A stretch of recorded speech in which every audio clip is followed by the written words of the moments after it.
Welcome to Humans of Galgotias, the podcast where we dive into the minds of young individuals leading and shaping our student communities. I am Harshita, and today we have a very special guest with us, Abhishek sir. He is the President of Student Council at Galgotias and the President of Science Department at Galgotias. So, sir, how do you manage as being a science student, how do you manage your rigorous study schedule with the demands of leading the council? See as you know कि हमारे universities में ना बहुत सारे events होते हैं, तो कई बार ऐसा होता है कि हम सारे क्लासेस अटेंड नहीं कर पाते। तो कई बार हमें होता है कि हमें क्लासेस छोड़नी पड़ती है just to make the event successful. तो अगर जैसे मैं अपने पर्सनल बता रहा हूँ, जैसे मैं अगर कोई क्लासेस मिस कर देता हूँ तो फिर मैं ट्राई करता हूँ कि मेरे जो क्लासमेट्स क्लास जाते हैं उनसे नोट्स ले लेना। फिर जब एग्ज़ाम का टाइम आता है तो फिर टीचर हमें क्वेश्चन बैंक प्रोवाइड करते हैं। इंपॉर्टेंट नोट्स जो भी होता है वो मैं अपने फ्रेंड से या फिर कहीं और से मैं वो कर लेता हूँ। अभी तो LMS वगैरह पे सब जगह पे अपलोड रहता है, तो वहाँ से डाउनलोड करके उसको एक बार गो थ्रू कर जाता हूँ। और रेगुलर बेसिस पे मैं भी सबको सजेस्ट करता हूँ कि रेगुलर बेसिस पे तुम्हें हर डे ना रात में एक तो टाइम होना ही चाहिए कि जिसपे तुम पढ़ाई कर सको। स्टूडेंट काउंसिल है बट साथ साथ पढ़ाई भी इंपॉर्टेंट है। सो यही है मेरा schedule basically. So speaking of that, sir, as we know that अभी हम हमारी यूनिवर्सिटीज़ में नया फॉर्म ऑफ लर्निंग इंट्रोड्यूस कर रहे हैं, दैट हम टेक्नोलॉजी भी इंटीग्रेट कर रहे हैं क्लासेस में। तो सर इसके बारे में आपका क्या पॉइंट ऑफ व्यू है एंड आप कैसे लुक फॉरवर्ड कर रहे हो इसको? इससे पहले इससे पहले मैं जहाँ भी था वहाँ पे भी ऐसे स्मार्ट क्लास वगैरह थे, बट अभी लास्ट ईयर जो ये यूनिवर्सिटी अभी जिस हिसाब से ग्रो कर रही है एक्टिव लर्निंग के वगैरह में अभी हमारा नया ब्लॉग भी बन रहा है, तो वो कम्प्लीटली एकदम एक्टिव लर्निंग पे ही बेस्ड है। तो आई थिंक कि वो जो भी हमारे जितने भी यहाँ पे स्टूडेंट है सबके लिए हेल्पफुल होगा और थोड़ा उन लोगों के लिए ना थोड़ा फन भी हो जाएगा। क्योंकि ना एक थोड़ा होता है कि जैसे हम बचपन में देखते थे कि कोई चीज़ हमें देख के ज़्यादा समझ में आती थी, ना कि अगर किसी ने आके हमारे लिए लेक्चर डिलीवर कर दिया तो वो देख के। तो आई गेस इस वे में ये हेल्प करेगी। तो सर आपको क्या लगता है कि गलगोटियास कैसे स्टूडेंट्स की लाइफ यूनिक बनाता है, कैसे हमारा कैंपस यूनिक है? कैंपस के बारे में अगर मैं बेसिकली बात करूँ तो इंफ्रास्ट्रक्चर हमारा काफ़ी सही है। फिर अभी एक्टिव लर्निंग रिसेंटली इंट्रोड्यूस हुआ है और सबसे बड़ा तो मैं पर्सनली मानता हूँ जिससे मैं काफ़ी रिलेट कर पाता हूँ वो है हमारा स्टूडेंट काउंसिल।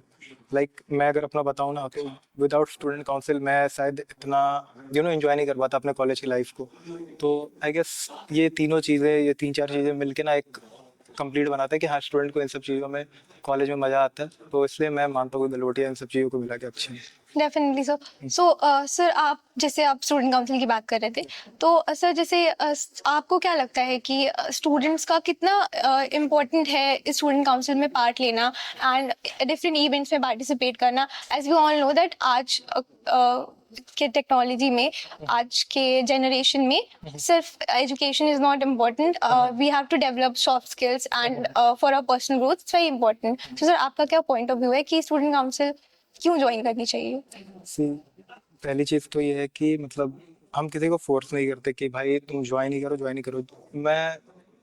हम लोग उन्हीं को पिच करते हैं, या जैसे मैं इससे पहले जिस क्लब का कोऑर्डिनेटर था या हेड था तो मैं उन्हीं लोगों को पिच करता था कि जिनको इंटरेस्ट था। मैं ज़बरदस्ती किसी को फोर्स नहीं कर सकता, but I would personally suggest कि सबको स्टूडेंट काउंसिल इसलिए ज्वाइन करना चाहिए, वरना ना स्टूडेंट काउंसिल के बिना ना कॉलेज लाइफ बोरिंग हो जाती है। आप रोज क्लासेस जा रहे हो, रोज क्लासेस कर रहे हो, वैसे नॉट रॉन्ग, क्योंकि आप यहाँ पे बेसिकली क्या करने हैं, आप पढ़ाई करने आए थे।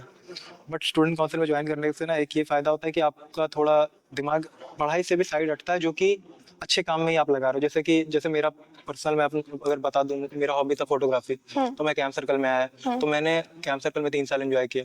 तो वो चीज़ फिर एक मेमोरी बन जाती है जो कि आप बार बार रिकॉल करते हो, तो आपको वो अच्छा लगता है। और जैसे कि हमारे ना 25 क्लब हैं, तो आपका जो भी हॉबी है, जो आपको करना पसंद है, ठीक है, तो वो आप कर सकते हो, उसमें आप ज्वाइन करो।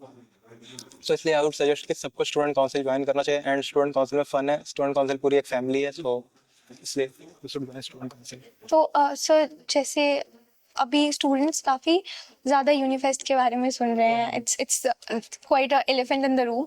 तो सर अब इस बार हम यूनिफेस्ट से क्या एक्सपेक्ट कर सकते हैं एंड स्टूडेंट काउंसिल क्या कर रही है कि यूनिफेस्ट और यूनिक बने इस टाइम एंड बहुत मेमोरेबल हो हमारे लिए? एज ए कोर अगर मैं बताऊँ तो सारे कोर ये चाहते हैं कि जब मेरा टेन्योर हो ना तो यूनिफेस्ट हो जाए, क्योंकि यूनिफेस्ट पता ही है नॉर्थ इंडिया का सबसे बड़ा फेस्ट होते हैं। तो यूनिफेस्ट कराना अपने आप में ही एक बड़ी बात है। And I am so happy कि इस बार हम यूनिफेस्ट करा रहे हैं और आर्टिस्ट भी इस बार बड़े बड़े हैं, Steven Bain, Salim and Suleman. तो यूनिफेस्ट ग्रैंड होने वाला है, यूनिफेस्ट बड़ा होने वाला है। यूनिफेस्ट में बहुत सारे एक्टिविटीज़ होंगे, बहुत सारे इवेंट्स होंगे, सारे क्लब्स अपने अपने इवेंट्स करा रहे हैं। बाहर से पार्टिसिपेंट्स आएंगे, पार्टिसिपेट करेंगे, बेस्ट टीम जो होगी वो जीतेगी। एंड लास्ट ईयर का मैं एक्सपीरियंस बताऊँ तो लास्ट ईयर ना जो जो 48 घंटे थे ना, भले ही वो हेक्टिक होते हैं, बट जब वो 48 घंटे जब फिनिश हो जाते हैं ना, तो उसके बाद लगता है कि हाँ हमने सच में कुछ काम किया है। बहुत खुशी होती है ये देख के कि हमारी टीम या मेरा क्लब या इनफैक्ट अब तो मेरा काउंसिल एक ग्रैंड इवेंट को सक्सेसफुल कर पाए। एंड इस बार मैं क्या पूरी कोर टीम मेक श्योर करेंगे कि ये जो यूनिफेस्ट हो ये बहुत अच्छा हो। एंड जो भी अभी बच्चे आए थे, जिन कई लोग ऐसे होते हैं ना जो यूनिफेस्ट को देख के या फ्रेशर्स को देख के भी बहुत ज़्यादा वो एक्साइटेड रहते हैं कि जल्दी आए ये टाइम। तो मैं मेक श्योर करूँगा, हम लोग मेक श्योर करेंगे कि वो लोग इस बात को ना मतलब रिग्रेट ना करे कि मतलब ऐसा नहीं हो पाया, ये पिछले बार से भी बेटर होने वाला है यूनिवर्सिटी इस बार का। तो सर जैसे आप बोल रहे थे कि आप कोर में हो, हर कोई यही चाहता है कि उनके टेन्योर के टाइम ड्यूरेशन में वो अपना बेस्ट परफॉर्मेंस दे। तो sir the students are very inspired by the leaders, by you guys, that आप लोग ऐसी प्रेस्टीजियस पोजीशंस पे हैं एंड आप यूनिवर्सिटी लीड कर रहे हैं बेसिकली। तो sir the students who want to follow into your footsteps, आप उनको क्या एडवाइस देना चाहोगे? सी लाइक सबसे पहली चीज़ जो जैसे मैं बेसिकली अपने जर्नी से शुरुआत करता हूँ। फर्स्ट ईयर में 2022 मैं एज ए स्टूडेंट इस कॉलेज में मैंने एडमिशन लिया। फिर मैंने रजिस्टर किया एक बेसिकली क्लब के लिए। जब आप लोग आते हो तो ओरिएंटेशन स्टार्ट होती है, तो उस टाइम हर क्लब ना अपने स्टॉल लगाती है, वो आपको आके पिच करते हैं कि प्लीज़ ज्वाइन आवर क्लब। तो आप अपने हॉबी के अकॉर्डिंग ज्वाइन करते हो। तो मेरा हॉबी था फोटोग्राफी, वीडियोग्राफी, इन सब में। तो फिर मैंने कैंप सर्कल ज्वाइन किया था। तो फिर कैंप सर्कल में मैंने काम किया एज ए वॉलंटियर, मैंने बहुत सारे इवेंट्स किए। फिर वॉलंटियर के बाद ना जो लाइक हर क्लब में ना 100, 200, 300, 400 वॉलंटियर होते हैं। तो उनमें से ना बेस्ट जो 4 होते हैं जो, तो वही जाके आगे चल के कोऑर्डिनेटर बनते हैं। फिर आप कोऑर्डिनेटर बनते हो, फिर कोऑर्डिनेटर के बाद उन कोऑर्डिनेटर में से जो 2 बेस्ट होते हैं वो फिर जाके आगे हेड बनते हैं। फिर वो 2 हेड में से कोई एक आगे कोर में जाता है। तो बेसिकली यही फॉर्मेट रहा है। बट इस बार अभी फॉर्मेट में चेंजेस आए, अभी डिपार्टमेंट वाइज भी अब जा रहे हैं लोग। तो मेरा एक एडवांटेज ये था कि मैं कैंप सर्कल का हेड भी था अभी रिसेंटली, और फिर अभी डिपार्टमेंट ऑफ साइंस से फिर, तो ये 2 चीज़ें थी मेरी। और फिर लाइक किसी को अगर कोर में जाना है, मतलब कोर में जाना ही किसी का बेसिकली एम नहीं होना चाहिए। अगर आप स्टूडेंट काउंसिल को प्रॉपर सर्व कर रहे हो तो आप कोर में जाओगे ही जाओगे, आपको जाने से कोई रोक नहीं सकता। लाइक सब मेहनत के ऊपर डिपेंड है। आप अच्छे से अपना काम करो, आप ऑनेस्ट रहो अपने काम के लिए, आप पंचुअल रहो, तो धीरे धीरे आपको लोग जानेंगे, आपकी लोग इज्जत करेंगे, आप धीरे धीरे आगे ही बढ़ोगे लाइफ में। Sir as you said that punctual रहना इंपॉर्टेंट है एंड हमारा एम ये नहीं होना चाहिए कि हमें कोर में डायरेक्टली जाना है। Obviously it takes a lot of efforts that आप जिस पोजीशन पे हो उस पोजीशन पे आने के लिए। तो बहुत सारे स्टूडेंट्स जो बहुत गलत तरीके से इन्फ्लुएंस हो जाते हैं and they try to do politics. तो सर आप उन्हें क्या एडवाइस करना चाहोगे? सो लाइक ये जो चीज़ें आप कह रहे हो तो ये ना हर जगह है, हर जगह है। कई चीज़ें हमें पता लगती है, कई चीज़ें होती है जो हमें पता नहीं लगती कि क्या हो रहा है। जो चीज़ हमें हमारी तक आती है वो चीज़ मेक श्योर करते हैं कि वो चीज़ जो गलत है वो ना हो। अभी रिसेंटली मैं अभी कुछ चीज़ें बताऊंगा नहीं, बट कई लोगों को पता है कि कुछ चीज़ें गलत हो रही थी, तो वो चीज़ मैंने या और लोगों ने मिलकर फिक्स किया। और जो भी एलिमेंट है, जो डिस्टर्बिंग एलिमेंट है बेसिकली, उन लोगों को हम बाहर फेंकते ही जाते हैं, क्योंकि हमें ये पॉलिटिक्स वगैरह नहीं चाहिए यार। हमें ये बेसिकली बनाना नहीं है ऐसा कि कोई हम किसी डिजर्विंग का पोजीशन खाना या ऐसा कुछ करना, ये सब चीज़ें हम नहीं करते। जो काम कर रहा है वो आगे आ रहा है, जो अच्छा कर रहा है वो ऑब्वियस है कि आगे बढ़ेगा। किसी का कोई मेहनत खा नहीं सकता यहाँ पे। जो डिजर्विंग है वही डिजर्विंग है, वही आगे जाएगा। That's it. Sir, as we all know that you were the head of Camp Circle before, but then you proceeded on to be the vice president of the social media club. तो sir ये transition कैसे हुआ? सी like इससे पहले जो council वाला system था उसमें ये होता था कि जो क्लब हेड्स होते थे ना वही आगे जाके कोर में होते थे। बट इस बार क्या हुआ, ये डिपार्टमेंट वाला सीन आया, तो हर डिपार्टमेंट से अब कोई एक प्रेसिडेंट होगा और वही फिर वापस से ऊपर सेंट्रल कोर में आएगा। जैसे मैं अपना पर्सनल बताऊँ तो डिपार्टमेंट ऑफ साइंस मेरा है, ठीक है। हमने बाकायदा प्रॉपर एक इंटरव्यू दिया है ध्रुव सर को। ध्रुव सर ने फिर इलेक्ट किया उसमें से प्रेसिडेंट, 5 डिपार्टमेंट के 5 प्रेसिडेंट बने। वो सेंट्रल कोर में भी गए और वो डिपार्टमेंट के प्रेसिडेंट भी बने। तो मेरा एक एडवांटेज ये था कि मैं उस टाइम कैंप सर्कल का हेड भी था। तो जब ध्रुव सर ने मेरा इंटरव्यू लिया तो उन्होंने मेरे बारे में पूछा, तो मैंने अपने बारे में बताया कैंप सर्कल। तो ध्रुव सर को थोड़ा कैंप सर्कल के बारे में पता है कि हाँ ये क्लब है, मीडिया क्लब है, हम अच्छा करते हैं, तो ध्रुव सर की नज़र में हम आते रहते हैं। तो ध्रुव सर ने मुझे अप्रिसिएट भी किया। तो उसके बाद फिर साथ में मैं प्रेसिडेंट भी था, क्लब हेड भी था, वाइस प्रेसिडेंट भी बना। कुछ टाइम के बाद कुछ कुछ चीज़ें हुई, और थोड़ा रिस्पॉन्सिबिलिटीज़ वगैरह भी बहुत चीज़ें आई मेरे पे। तो उससे थोड़ा डिफिकल्टी आ रही थी कि क्लब भी हैंडल करने में साथ साथ। तो फिर मुझे था बेसिकली कि अभी ना प्रॉपर काउंसिल पे फोकस करते हैं। क्लब चल रहा था, अच्छा चल रहा था, मेरा कोहेड अच्छा चला रहा था। तो फिर मैंने स्टेप डाउन किया as a club head, and फिर मैंने अपनी जगह पे एक और किसी को जो मुझे लगा कि क्लब को अच्छा चला सकता है, इनफैक्ट चला भी रहा है। तो अभी कैंप सर्कल अच्छी चल रही है। रेगुलर बेसिस पे वो लोग reels after video on field आके काम करना, कैंप सर्कल अच्छा काम कर रहा है, और मुझे इनफैक्ट अच्छा लग रहा है कैंप सर्कल को ऐसे काम करते हुए देख के। And talking about council, council इससे पहले भी अच्छा कर रही थी, बट जब मैं देखो बेसिकली मेरा सोशल मीडिया है, तो मैं सोशल मीडिया को थोड़ा देखते रहता हूँ। तो लाइक इससे पहले ना रीच वगैरह इतनी नहीं जाती थी। तो अभी जैसे मैं बेसिकली बताऊँ, मैंने जो पर्सनली 4.5 मिलियन का भी रीच गया था पिछले महीने, एंड इनफैक्ट इस महीने उससे भी ज़्यादा जाएगा क्योंकि यूनिफेस्ट आने वाला है। तो इतना रीच अभी तक नहीं गया था काउंसिल का, काउंसिल ने 1.5-2 मिलियन तक ही देखा था। तो मेरे आने से थोड़ा तो फ़र्क पड़ा, और मेरा बेसिकली बैकग्राउंड ही मीडिया का रहा है, तो मैं इन सब चीज़ों को थोड़ा रिलेट कर पाता, थोड़ा इन सब चीज़ों के बारे में मुझे नॉलेज भी है कि रील्स में क्या होनी चाहिए, आफ्टर वीडियो में कहाँ चेंजेस आते हैं, फोटो वगैरह, वीडियोस वगैरह। तो इन सब का मुझे नॉलेज है, तो इससे ना थोड़ा एडवांटेज है थोड़ा, तो इसलिए काउंसिल और क्लब अच्छा चल रहा है सारा। सो सर जैसे आपने भी बोला कि आपने as a head step down किया, तो ये डिसीजन आपने कैसे लिया? मतलब हो सकता है कि लोग इन्फ्लुएंस हो जाएं, that they could get a ego boost. So आपने ये कैसे मैनेज किया and how are you so humble about it? See like पहले मैंने मतलब ये चीज़ें के बारे में सोचा नहीं था कि क्लब हेड के पोजीशन से मैं स्टेप डाउन करूंगा वगैरह वगैरह, बट कुछ कुछ चीज़ें हुई, और इनफैक्ट बहुत ज़्यादा वर्कलोड भी आ रहा था। तो फिर मेरे लिए अभी मुझे पता था कि मैं अगर क्लब को अगर अभी छोड़ता हूँ तो मुझे थोड़ा डाउट था इस बात पे कि पता नहीं सही चलेगा या नहीं, क्योंकि एक हो जाता है अटैचमेंट। अगर किसी क्लब से आप 2.5 साल 3 साल जुड़े हुए हो, जिससे आपने स्टार्ट किया था, जिसके वजह से आपको सब जानते हैं। इनफैक्ट अगर कैंप सर्कल नहीं था तो कोई मुझे जानता भी नहीं मैं कौन। तो डिसीजन इतना इजी नहीं था लेना, बट फिर मैंने कई लोगों से बातें की इसके बारे में। इनफैक्ट मेरे जो और भी फेलो कोर मेंबर्स हैं उनसे मैंने बात की, तो उन लोगों ने भी मुझे समझाया वगैरह। उन लोगों ने बोला कि कम्प्लीटली तुम्हारा डिसीजन है। तो फिर मैं एट लास्ट फिर मैं एक डिसीजन पे आया। फिर मैंने एक जो मुझे लगा कि ये वर्दी है, तो उसको अभी एक नया हेड का पोजीशन दिया। अभी वो अच्छा काम कर रहे हैं, तो मैं खुश हूँ अभी। तो सर अगर आपको अपनी लीडरशिप फिलॉसफी एक सेंटेंस में बतानी होगी तो आप कैसे बताओगे? अ, एक सेंटेंस में तो नहीं, बस बेसिकली मेरा यही रहता है कि hard work, basically hard work अगर आप करोगे, हार्ड वर्क में इनफैक्ट स्मार्ट वर्क आप बोल लो। हार्ड वर्क तो सभी करते हैं, उनमें से जो स्मार्ट वर्क कर ले, जो पहले कर ले कोई कई चीज़ें, तो वो एक फैक्टर आ जाता है। फिर अगर पंचुअलिटी जो मैंने बोला वो, एंड हाँ, ये दो चीज़ें हैं। ये दो चीज़ अगर आप रखते हो अपने अंदर, तो एंड एक थोड़ा होता है कि आप ना हेल्दी रिलेशन रखो सारे यू नो पूरे काउंसिल से इनफैक्ट, और काउंसिल के बाहर भी जो लोग हैं, तो उससे एक होता है कि सब लोग आपको अप्रिसिएट करते हैं, सब लोग आपको मानते हैं कि हाँ इंसान हम्बल है, इंसान में ईगो नहीं है, एरोगेंस नहीं। तो ये सब क्वालिटी अगर आप अपने अंदर रखते हो तो आप इनफैक्ट बहुत ऊपर जाओगे।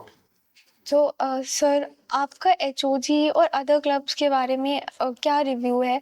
As sir HOG is a podcast club, तो सर आप क्या रिफॉर्म्स देना चाहोगे इस क्लब को, और क्या रिव्यूज़ देना चाहोगे कि हम और बेटर कर सकें?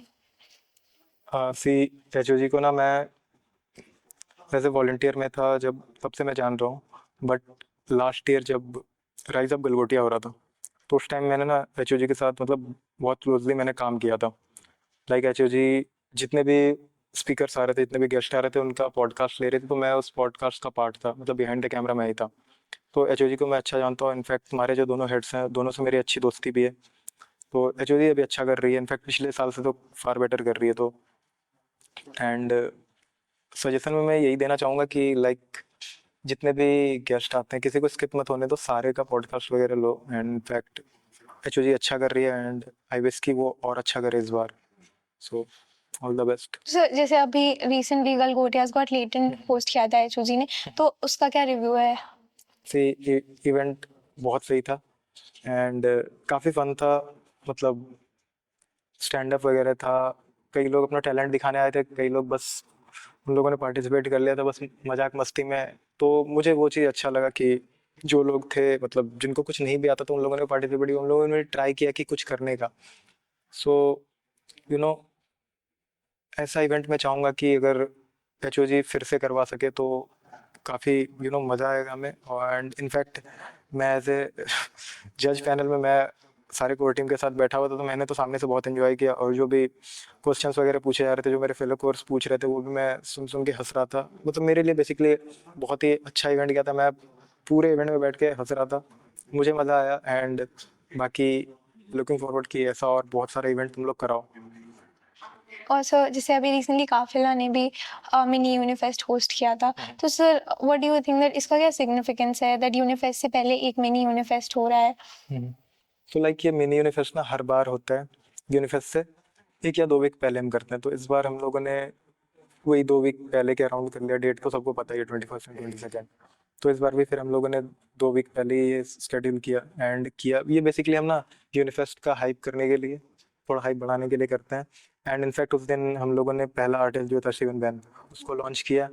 एंड मिनी यूनिफेस्ट जो काफिला ने कराई, आई थिंक बहुत ही सही इवेंट था। उन लोगों ने जो भी गेम्स करा, लाइक स्क्विड गेम्स टाइप का गेम था, और बहुत सारे क्लब्स ने अपना अपना स्टॉल भी लगाया, उन लोगों ने कई गेम्स कराए, तो वो चीज़ें मुझे अच्छी लगी। एंड जो उसमें अच्छे स्टॉल्स थे उनको प्राइजेस मिली, तो अच्छा था काफिला का। एंड काफिला अभी अच्छा कर रही है, लाइक हाँ अच्छा तो चल रहा है। सर जैसे हमने भी देखा है कि स्टूडेंट काउंसिल के जो मेंबर्स हैं मोस्टली वही सिर्फ इन्वॉल्व रहते हैं इन इवेंट्स में, और other students they don't really care about these events. तो सर आप क्या बोलना चाहोगे उन्हें, और क्या सजेशन देना चाहोगे that obviously it makes better college life, but mostly बच्चे पार्टिसिपेट नहीं करते हैं, दे जस्ट थिंक दैट ये काउंसिल का इवेंट है तो we should not participate, it's not our place. See like जो लोग काउंसिल में, उनको पता है कि काउंसिल का इवेंट्स कितना मायने रखता है, काउंसिल का इवेंट्स कितना फन होता है। सी कई इवेंट्स होते हैं जिसमें हमें मैं एज ए कॉन्फ्रेंस में कॉन्फ्रेंस होता है, उसमें हमें बैठना पड़ता है, उसमें हमें स्पीकर को सुनना पड़ता है, तो वो टू बी ऑनेस्ट वो कई लोगों के लिए बोरिंग होती है, कई लोगों के लिए इन्फॉर्मेटिव हो जाती है। तो वो लोग पे डिपेंड करता है कि वो उसको किस वे में ले जाए। बट कई इवेंट्स होते हैं, जैसे मिनी यूनिफेस्ट हुआ था अभी रिसेंटली, उसको अगर हम ले लें, या फिर अभी इनफैक्ट होली सेलिब्रेशन, उसमें तो आई थिंक होली सेलिब्रेशन में तो पूरी यूनिवर्सिटी ने पार्टिसिपेट किया था। तो वो एक अच्छा इवेंट था जो जीएमटी ने करवाया था। तो कई इवेंट्स होते हैं जिसमें कि जो बच्चे यूनिवर्सिटी के जो काउंसिल में नहीं है, तो उनको लगता है कि यार हम क्यों ही जाएं, ये काउंसिल का है तो उन्हें ही जाना चाहिए। But it's not like that, उसमें वो लोग भी आ सकते हैं, वो लोग भी बैठ सकते हैं, वो लोग भी एंजॉय कर सकते हैं इवेंट। हमें बस प्रॉब्लम इस चीज़ से होती है कि जब केओस होता है, ठीक है, हमें बस इस चीज़ से प्रॉब्लम है। अगर आप काउंसिल के मेंबर्स की तरह अगर आप डिसिप्लिन में सेम वे में बैठे हो, आप सेम वे में एंजॉय कर रहे हो, हमें कोई तकलीफ नहीं है उस चीज़ से। अगर आप आके कुछ केओस क्रिएट कर रहे हो, आप प्रॉब्लम क्रिएट कर रहे हो, फिर जाके हम एक्शन में आते हैं, फिर जाके हमें प्रॉब्लम आती है। वरना आप ह्यूज नंबर में आप पार्टिसिपेट करो, आप एंजॉय करो इवेंट, हमें कोई आपत्ति नहीं है उससे। Sir last but not the least, sir आप एक क्या एडवाइस देना चाहोगे स्टूडेंट्स को रिलेटेड टू देयर एकेडमिक्स? जो लोग काउंसिल के पार्ट हैं उनको तो मैं रेगुलर बेसिस पे कहते ही रहता हूँ कि अगर क्लासेस स्किप हो बिकॉज ऑफ इवेंट्स, तो प्लीज़ रात में जाके एक टाइम निकालो अपने क्लासमेट से या फिर कहीं और से, जहाँ से तुम नोट्स ला सको, यूट्यूब हो या फिर कहीं और, अपने जितने क्लासेस मिस किए उस डे पे एक बार गो थ्रू करो कि क्या क्या आज पढ़ाया गया क्लासेस में। तो उसका एक नोट्स रखा करो, उसको एक बार गो थ्रू कर लो, पढ़ लिया करो रेगुलर बेसिस पे। एंड एग्ज़ाम से पहले जो भी फैकल्टीज वगैरह पीडीएफ देते हैं, नोट्स देते हैं, या जो भी नोट्स एलएमएस पे अपलोड है उसको डाउनलोड करो, उसको पढ़ो, एंड एग्ज़ाम में अच्छा स्कोर करो, सीजीपीए ऊपर रखो। एंड यही है जो फ्यूचर में काम आने वाला है। एंड जो लोग काउंसिल के नहीं भी हैं, जो लोग यूनिवर्सिटी के हैं, जो जिनके क्लासेस अगर मिस होती है, या जो लोग क्लासेस भी कर रहे हैं, क्लासेस करना ही सब कुछ नहीं होता, आप बस क्लास में आके बैठ रहे हो, उससे तो कुछ नहीं होने वाला। आपको क्लासेस में अटेंटिव होना होगा, अटेंशन आपको फैकल्टीज क्या बोल रहे हैं इस पर रखना होता है। तो ये चीज़ें हैं। एंड हाँ, रोज़ रोज़ आपको पढ़ना होगा, ये चीज़ तो मैं बोलता हूँ, रोज़ आप पढ़ाई करो।